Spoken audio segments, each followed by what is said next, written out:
This week we are talking about taking something that you love to do and turning it into revenue.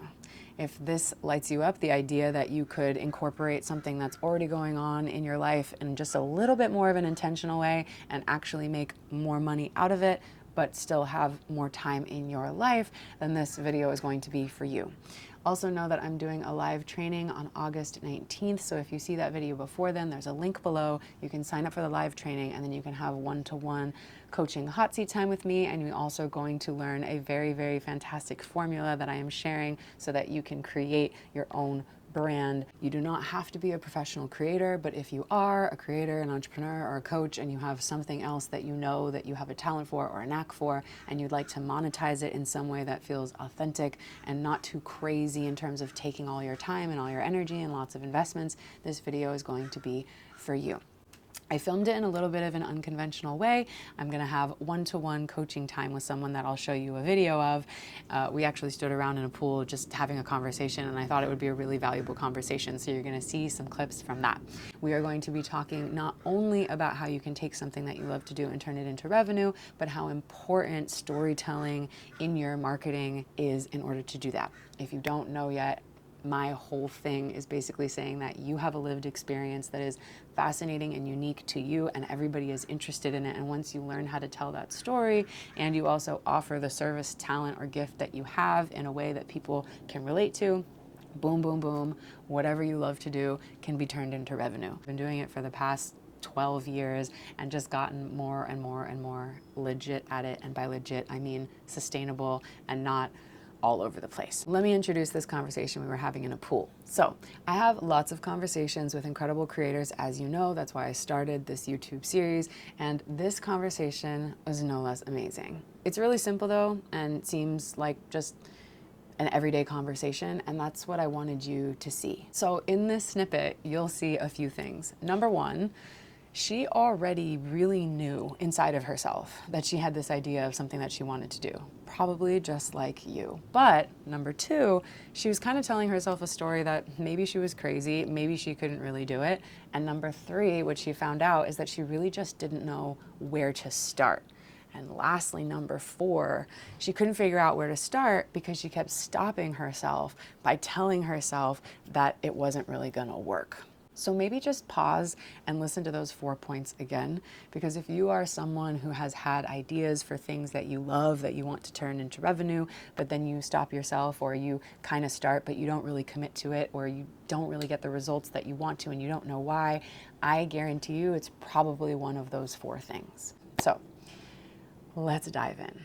This is an incredible creator who I'm going to have introduce herself in a moment, but as we were talking, I figured that I wanted to share this because I think it's going to relate to a lot of people. So she gave me permission. She's going to introduce herself and then tell me a little bit about this question that she's been sort of thinking about, wondering how she wants to approach it, and then we're going to speak through it because I think a lot of different people will also resonate with what we're talking about. Hi everyone, my name is Shana Pearson. I'm half American, half Swiss. I'm a singer, songwriter, world traveler, and yeah, I just like to inspire people if that's something that I can do in my life. A lot of people have been telling me, yeah, you should also be doing some, vocal coaching and help others, and I really want to do that, but I just feel a little bit overwhelmed and not knowing, how to go about it and start the thing, you know. Think of the one thing that in your life that you already do, but if you were to put a little bit more space and time around it, but to get a lot more results out of it, what's something that feels like I could fit that into my life without feeling like, oh, I'm extra exhausted? What's the first thing that comes to your mind? All those online courses, memberships and things like that. I would like to develop that, but I'm just completely lost, and I know that that's the way to go. I see so many successful vocal coaches do that, and I really want to do it, but sometimes I also feel like, am I capable of doing all that and starting that program and inspiring other people? You have a lot of, doubts. And And would you say that the two sort of like the sort of things that come up when you're like, would you say it's sort of like two categories? There's sort of what you talked about in terms of like, could I do that? Am I able? I don't know. That's more like the energetic side of it, right? And then there's the strategic side where it's like, also, I don't even know like where to begin and what to do. Yeah. So it's those two things. Okay. For sure. A lot of people ask me when they see, my stories, people that I don't know ask me about, but how did you manage to get a gig in this country? How did you manage to, have a partnership with this brand? So those are also tools that I would like to give out to people and help them. This is why it's really important for everybody to listen to this, because you have something really valuable and good to offer. In fact, you have many things. But you do though, because you even said before when we were talking, you're like, I have a lot of things to offer. I have a lot of ideas. Yes, but that's exactly what I want people to hear, because I think that the number one block that like, can we do it? I don't know if I can do it, whatever it is because we think that because it's not formed yet, then it's not a valuable offer. True. But that, like you said, if people are reaching out to you saying like, hey, how did you do this? What is this thing? How can I do it? And they're things that then you do have a lot of things to offer. But they want also me to give them free insights. Exactly. That's what we're going to do. That's the difference. The reason why I wanted to share this with people is because so many of you have things that that you offer, right? Like people will hit you up, even if you're like an amazing listener. So you're the friend that like everyone calls because when they're in trouble and they want to talk to somebody or whatever, or you're the friend that's like just amazing at like, doing like breath exercises or something, whatever it is, like that there's something that you do that you offer that people aren't paying you for, but then you're like, but should I charge for it? Because it's kind of, I don't know. And then it's like that you feel bad. I recently coached this guy from LA who told me, since I've been getting your help, I feel confident again. And that's what I want to, I want to help people with that, bring the best out of them. And because I believe in these people. Yeah, totally. So have you noticed also that when you talk about this, you go back and forth between feeling like, I know this thing, and then this thing is good, and I've had a positive effect, but then you go back into like, but I don't really know exactly if I do know it, or if I can, do you know? I'm sharing that because I'm sure so many people are also recognizing that, because that is the number one thing as a creator, I think, that we go through. It's this sort of like this fluctuation of like, I know I do, I have it, and I know it, and then we're like, but I don't know, do I really? I'm not really sure how. So now let me ask you a question. Before you were where you are now, like singing, songwriting, traveling the world, did you also, and think back, because I know you've been doing this like for a minute, it's been your career, but did you also have a little bit of that flutter feeling when you started of being like, I know I have this inside of me, like I know, but also then being like, I don't know exactly how. For sure. Okay, so that's my all first, my life. Exactly, my first big tip is to ask you and people to think of a time in your life where, go back, even if it's like you started a new job and you didn't really know what to do, and so you had to get new training, or if you were like starting a new relationship and you've never been in a long relationship, or whatever it is, like the thing that you felt like, I don't really know, but I know I want it, but I don't really know if I can. And now put yourself in that space and remember two things. Number one, all you knew was you had this like calling, right? Like I call it the spark. Like your heart was like, like you just get this like, I know there's something there. But then the second thing that you did was that you just practiced an actual strategy to get yourself there. What I want to reflect to everyone here is that now more than ever, we don't have to make up strategies from scratch anymore. So like back then, it probably took you, like me, it took me like 12 years to get to where I am, because I just tried everything. I'm sure a lot of you feel the same way. But now we actually don't have to do that, because there have been enough paths carved by people, and we can choose the one. So now let's come back to this idea of like I feel like there's one-on-one coaching, there's membership stuff, there's building a global community, but like I'm not really sure exactly how and where to get started. So what I would tell anybody that's in your position is, again, come back to like, of all the things, because let's say you'll do all the things and you can do them all. What's the one thing that if you were to add more of it in your life on a day-to-day basis that would light you up, like 30 minutes a day or an hour a week or something like that, that would make you excited but not exhausted? I think more one-to-ones. I really like that interaction that I get with those one-to-ones, and see the results, because that's what matters at the end of the day, is that, have they progressed? Do I see a difference? And I really do, and it makes me so happy. Perfect. Okay, amazing.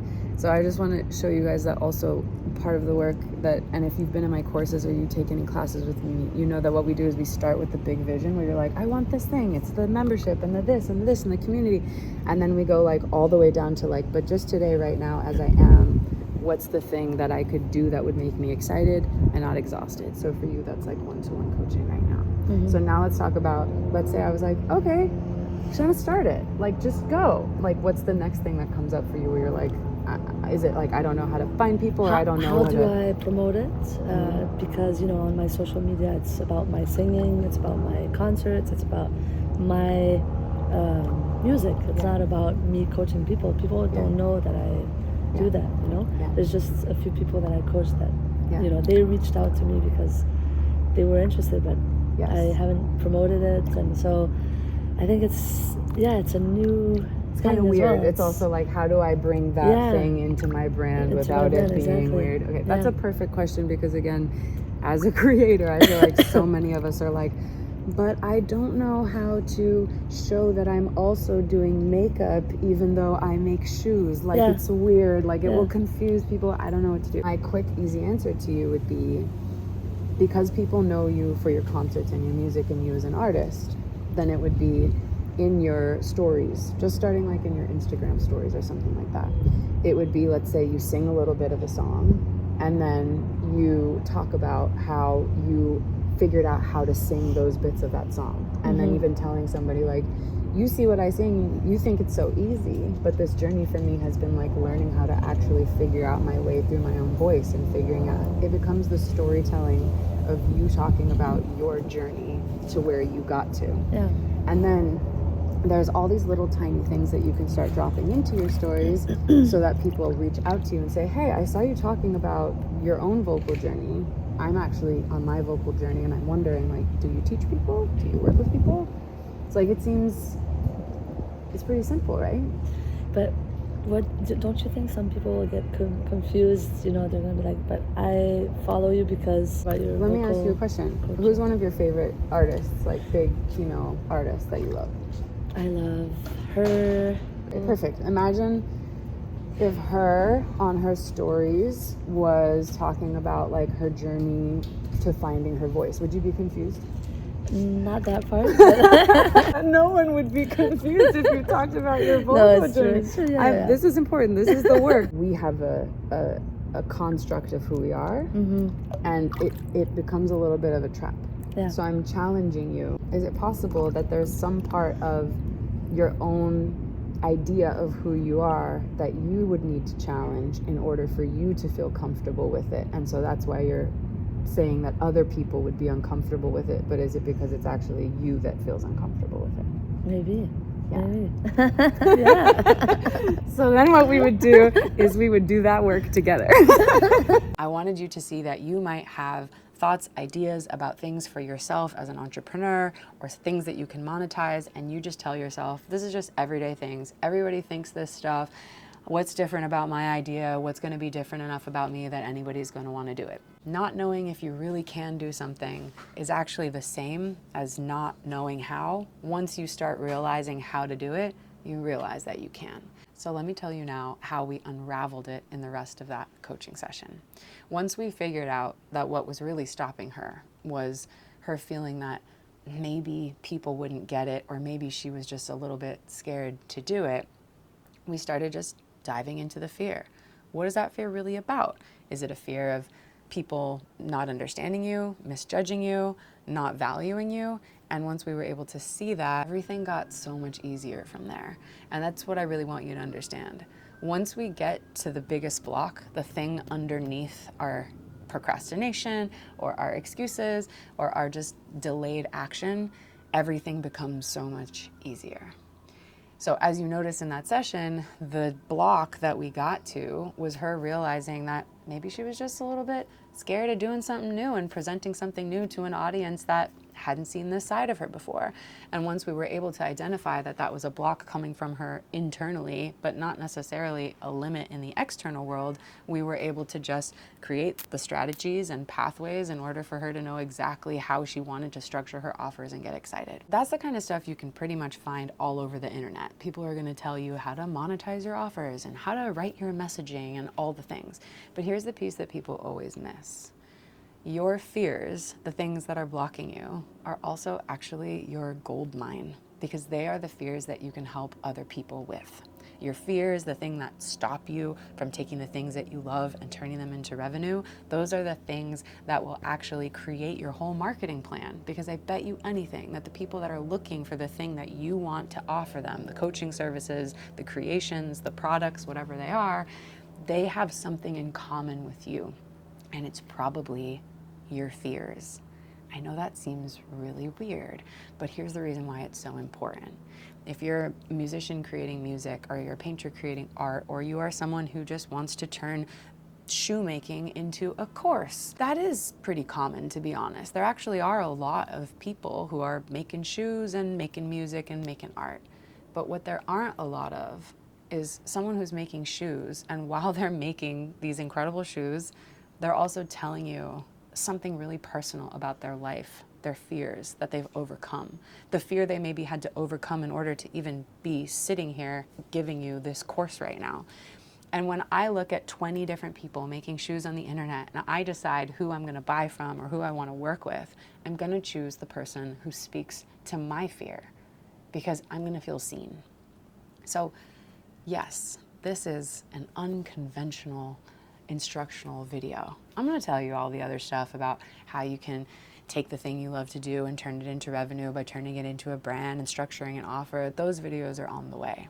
But the number one most important part is to really identify what is the thing that's stopping you right now. And then ask yourself, whatever that is, I don't have enough time, I'm not really good enough at that thing, I don't have enough degrees for that, I don't have enough money. What if you took that thing that was stopping you and you put it into the narrative that you started sharing with people? Sign up for the free live training if you want the answer to this question and so much more. See you guys next week.